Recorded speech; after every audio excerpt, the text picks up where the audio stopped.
तू जा रहा है कर बरेली का अहमद रजा गया था, उसके जाने का भी तरीका देखो। शहर मदीना से पहले पहले जूते उतार दिए थे, हरम की हद से पहले जूते उतारे, नंगे पैर चले थे। किसी ने कहा था अहमद रजा ये अरब की जमीन है, मजाक ना समझना, पैर में पत्थर लगेंगे पैर फट जाएंगे। इमाम अहमद रजा ने कहा था पैर में पत्थर लगे तो पैर फटेगा, जूती पहन के जाएंगे तो बेअदबी की वजह से कलेजा फट जाएगा। दुनिया ने देखा था नंगे पैर जाने वाला अहमद रजा, जब पैर में कांटा लगा आप बैठ गए, पैर का कांटा निकाला, रोने लग गए। किसी ने कहा बरेली के पठान जरा ये तो बता दे, एक कांटे से रो दिया, इसका दर्द इतना है। तब मेरे इमाम ने कहा था दर्द कांटे का नहीं है, दर्द बेअदबी का है। मैं ये सोच के रो दिया ये शहर नबी का कांटा है और इसकी नोक बड़ी नाजुक है। अहमद रजा का तलवार ये छुआ था, अगर नोक टूट जाती अहमद रजा क़यामत में इसका हिसाब आका को कैसे। इमाम ने रखी, मेरे इमाम ने उस्ताद को मुकद्दम किया और कहा था मेरे उस्ताद माँ बाप भाई बहन अहले बुल्दो अशीरत पे लाखों सलाम। आपने पहले उस्ताद को मुकद्दम किया है, आप पहले रखा है उस्ताद को। क्यों? क्योंकि समझ में आया बाप जिंदगी देता है, उस्ताद जिंदगी सवारा करता है। ये जिस सहन में आप बैठे ना ये मदरसा है, गालिबन ये पूरा मदरसे ही की आदत है जहां पे आप बैठे हुए। और अल्लाह वालों का काम होता ही ये है कि बंदे को दुनिया से उठा करके खुदा तक पहुंचा दिया। मैं चंद कड़वी बातें आपसे करूंगा और पहले प्रूफ के तौर पे बता दूं मैं तुम में सबसे पक्का बरेलवी हूं। कोई ये ना समझे ये बरेलवी होके कितनी कड़वी बातें कर रहा है, ये मैं आपको समझा दूं। अल्लाह वालों का काम ही होता है बंदे को खुदा तक पहुंचा देना। लेकिन हमारी कौम ने क्या समझा? हमारी कौम ये समझती है कि बली का काम होता है तावीज देना, उससे डोरियां लेना, उससे झाड़ फूक कराना, ये वली का काम होता है। नहीं, ये तो एक साइड का काम है कि जब असल मकसद से फुर्सत हो तभी इधर आए। आज हैरत होती है अगर पता चल जाए बना अल्लाह वाला है तो कोई भैंस की डोरी, कोई अम्मा की डोरी, कोई चचा की डोरी, कोई खाला का ताबीज, कोई फूफी का ताबीज बना दो, यही लिए फिरते हैं। ओ भाई ये सिर्फ ताबीज करने के लिए नहीं आए थे, ये तुझे रब का खास बनाने के लिए आए थे। ये आप देख रहे हैं ना मजार है, मजार के इर्द गिर्द मदरसे की इमारत है। ये भी तो हो सकता था सैयद फुरकान साहब ताबीज की किताब लेके बैठ जाते और अब तो हजरत छपे हुए ताबीज आ रहे हैं, फाड़ के देने की देर है। तो जबकि ताबीज देने वालों की अपनी खटिया उल्टी हो जाती, धंधा बना रहा। ये भी चाहते तो कर लेते। ओ भाई किसी को बेवकूफ बनाने में कितनी देर लगती है? वो बनते हुए नहीं देखते। औरतें जाके कहती बाबा हाथ देखियो, तो बाबा ने 4 मार्च पहचान रखे, छूटते ही कहता दिल्लियों में अटक होती है। वो कहती बाबा पूछो, फिर कहता कमर में दर्द होता है, तो बाबा पूछता है, वो कहती बाबा पहुंचा हुआ, हाँ होता है। फिर बाबा कहता चक्कर भी आता होगा, कहता बिल्कुल सच कहा है। फिर कहता है कि बाबा कहता कभी कभी हाथ पैरों में अड़चन होती है, तो वो कहती हाँ बाबा सच कह रहे हो। बाबा को भी पता है ये बीमारियां आदतन औरत में होती है, लेकिन बाबा बेवकूफ बना के कहता है तुझ पे 4 का साया है, तुझ पे 5 का साया है, ऐसा कर 1151 दे, फला तावीज दूंगा, इससे उतारे हो जाएंगे। और तुम्हें खुदा का वास्ता कनी से फातिमा ज़हरा कहलाने वाली बेटियों, किसी के ढोंगी के चक्कर में ना आना। कसम खा के कहता हूँ, चाहो कोई भी बीमारी आ जाए, किसी बाबे के चक्कर में ना, चोरी ना ले, खुदा तौफीक दे, कुरान लेके बैठ जा, सूरह यासीन पढ़ना शुरू कर दे, दस्तावेजों से वो फायदा नहीं होगा जो खुदा तुझे कुरान की तिलावत से फायदा है। लेकिन जो डोरी ना दे वही पहुंचा हुआ नहीं। जो तावीज न दे वही पहुंचा हुआ नहीं। सुनो, कई सनीचर ऐसे जो कहते हैं फकीरों और मौलवियों की लाई ना लगे। कपड़े उतार दे तो जुए निकले। 6 महीने नहीं नहाता, जितना सनीचर उतना ही पहुंचा हुआ। पूछो ये उलमा ईमान वाले लोग हैं, पूछो इनसे। तहारत ईमान का हिस्सा है। ओ भाई, मोमिन हो और साफ ना हो कोई नहीं सकता। मगर जितना सनीचर है कौम उसके पीछे। बाबा तावीज भी दे जाओ, नंबर भी दे जाओ। तावीज किस बात का, बरकत नहीं, नंबर दे जाओ, कल संडे का नंबर पूछे। ये कंडीशन हमारी कौम की हो गई है। वो सुना नहीं, कुछ दिन पहले एक इंटरव्यू आया था, किसी ने एक मुजाविर से पूछा कि बताइए किसकी उम्मत में, तो उसने कितनी अजीब बात कही। उसने कहा नया नया आया है, अभी पता नहीं। ये मुजाविरों की कंडीशन। इंटरव्यू सोशल मीडिया पे मौजूद है। ऐसे लोगों को मज़ारों के ठेके दे दिया जिन्होंने कौम का बेड़ा खड़ा कर दिया। एक कह रहा जो भी आता खाली ना जाता। ऐसे दम में अल्लाह ने मेरे बरकत रखी, दाढ़ी मूछ कुछ नहीं। मैंने कहा क्या पढ़ता, कहता मैं सिर्फ 2 पढ़ता हूं, या हसन या हुसैन। अच्छा, जिसे नाम लेने की तमीज ना हो वो शिफा का ठेका लिए बैठे। धोखों से निकलिए। जिसके पास इल्म नहीं वो वली हो ही नहीं सकता। क्या बात। इसलिए कि विलायत ही इल्म से इब्तिदा होती है। विलायत या तो इल्म अताई होगा या कसबी होगा।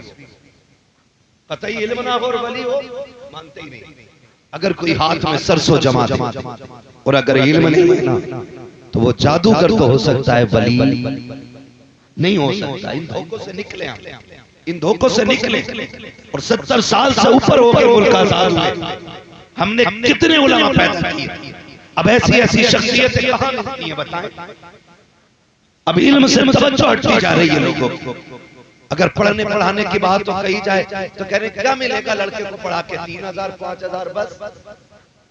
मैं कसम खा के कहता हूँ जितने अच्छे कपड़े ये 5000 वाले पहनता है ना, उतने अच्छे कपड़े 1 लाख वाला नहीं पहन पाता। 1 लाख की तनख्वाह वाला जितने अच्छे कपड़े ये 5000 वाला पहन लेता है। क्यों?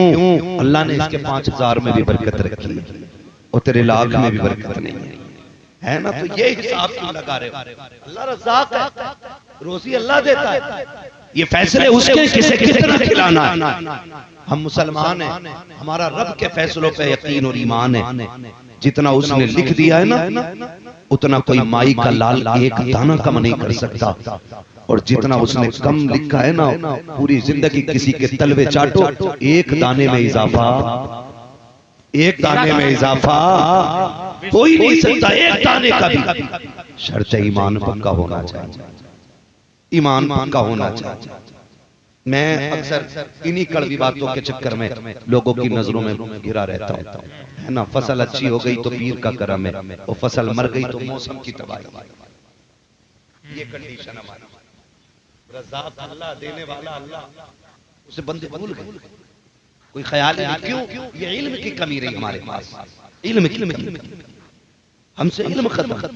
और यही कुछ जाहिलों ने सोचा कि इस कौम को उलमा के करीब मत जाने देना, वरना ये समझदार हो जाएगा, ये समझने लग जाएंगे, इन्हें अच्छे भले की तमीज हो जाएगी। हमें तुझसे क्या सीखना है? हमने देखा है आला हजरत कैसे बने हैं, हम जानते हैं मुफ्ती आजम कैसे बने हैं, अख्तर रजा ताजुश्शरिया कैसे बने, ये हम जानते हैं। तुम कितना छुपाओगे? चलो मैं तुम्हें लेके चलो मुंबई की सरजमीन पर, सरकार मातूम माहिरी की जिंदगी आप देखें। पूरी दुनिया खैरात लेने आज उनकी चौखट पे जाती है। जो अल्लाह वाला होता है वो इल्म का दुश्मन नहीं होता, इल्म का दोस्त होता है। हजरत मखदूम माखिमी को आप पढ़िए, आपने जैसी होश संभाला है, बाप का इंतकाल हो गया, यतीमी में जिंदगी गुजर रही है। एक दिन माँ से कहते हैं अम्मी मैं पढ़ना चाहता हूँ। माँ ने कहा लखते जिगर नूरे नूर, तेरे सिवा कोई सहारा नहीं है, एक तेरे साथ मेरी जिंदगी गुजर रही है। कोई ख्याल आता है तेरा चेहरा देख लेती हूँ, तसल्ली हो जाया करती है। कहते सुन मेरे लाडले, बाप का इंतकाल हुआ, मैंने तेरा चेहरा देख के निकाह नहीं किया, किया। मैं ये चाहती थी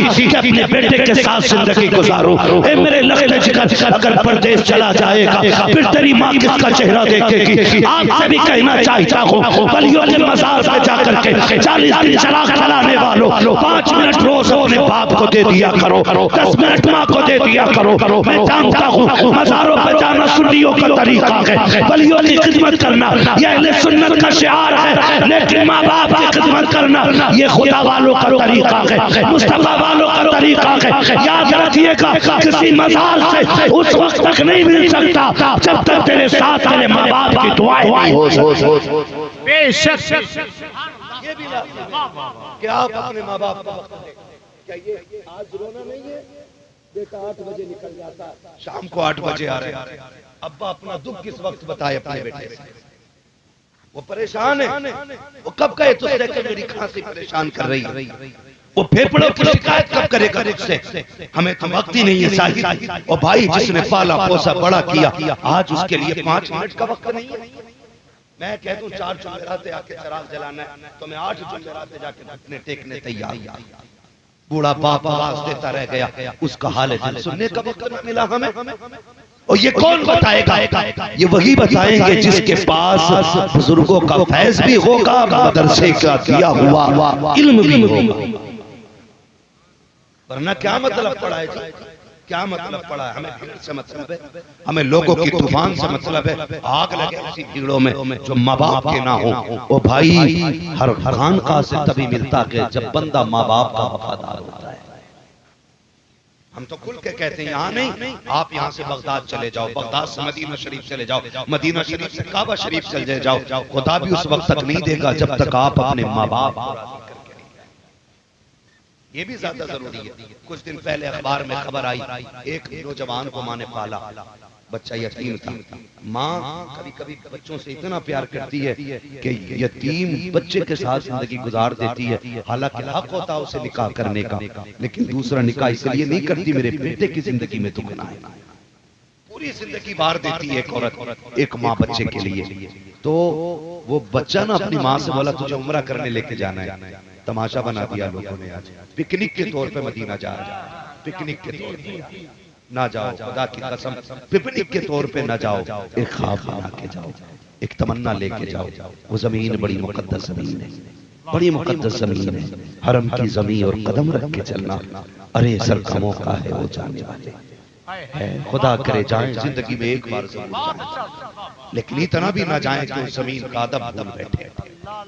बहुत ज्यादा कहीं जाने से भी उसकी कदर महसूस कम करने लगता है। कभी आप देखें, मेरे सरकार मेरे उस्ताद गिरामी मौजूद हैं, मैं पूरी जिम्मेदारी के साथ कहता हूँ, अमीर ना और गरीब, अमीर जिस अदब से मदीने जाता है, गरीब जिस अदब से मदीने जाता है, अमीर उस दर्द से मदीने नहीं जाता है। क्यों? अमीर ये हिसाब लगा लेता है कि हाँ अगले साल फिर आ जाएंगे, अगले महीने फिर आ जाएंगे, लेकिन गरीब जब जाता है ना पूरी पूंजी लगा के जाता है। हाँ, उसकी तो हिम्मत भी नहीं होती कि बाबे जिब्रील में जाए। वो कभी कोने से लग के खड़ा होता है, कभी दूर से हुजूर के बाजार की ज़ियारत करता है। उसे डर सताता बेअदबी ना हो जाए, कहीं ये जिंदगी का पहला और आखिरी सफर ना हो, ये सोच के वो कांप जाता है। और अमीर, अल्लाह माफ करे, मैं जाने से मना नहीं करता, मगर इतना जरूर कहूंगा खुदारा, जाना ना तो अदब के साथ जाना, अदब के साथ जाना। खुदा अगर उस जमीन पे ले जाए ना किस्मत से, तो कभी उनका हरम देखना, कभी अपने कदम देखना।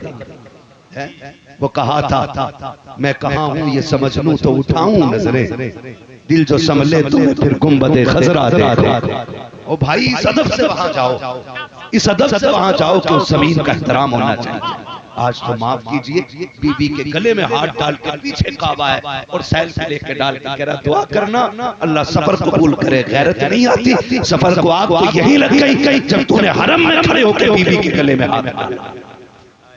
वो तेरी है, इससे इनकार नहीं, निकाह हुआ है उससे, मगर अदब भी तो कोई चीज होती है यार। हम बाप के सामने बीबी के बिस्तर पे नहीं बैठ सकते, माँ के सामने बीबी के साथ नहीं बैठ सकते, तो हरम में जाकर के गैरत नहीं आती। माफ कीजिए, अब तो एक ट्रेंडिंग और चल रहा है मसला, निकाह कर रहे हैं मस्जिद नबी में बैठ कर। निकाह। मैं आपको बताऊं हलाल भाई हो क्या गया है सिर्फ झूठी शोहरतों के लिए, वरना अकीदा तो ये है कि हुजूर वहां से यहां कभी देखते थे। कलेजा टुकड़े टुकड़े हुआ जब ये देखा ना, एक ने निकाह किया और निकाह के बाद फौरन दुपट्टा पलट दिया। ये उलमा बैठे, जब तक निकाह ना हो जाए बीवी गैर महरम। हाँ और वहां तमाशे, निकाह हो गया गुंबद खजरा पीछे और फोटो डाले जा रहे हैं, दुआ कीजिए निकाह हो गया है, तुझे हो क्या गया है, अदब किधर चला गया है, आज तू जा रहा है।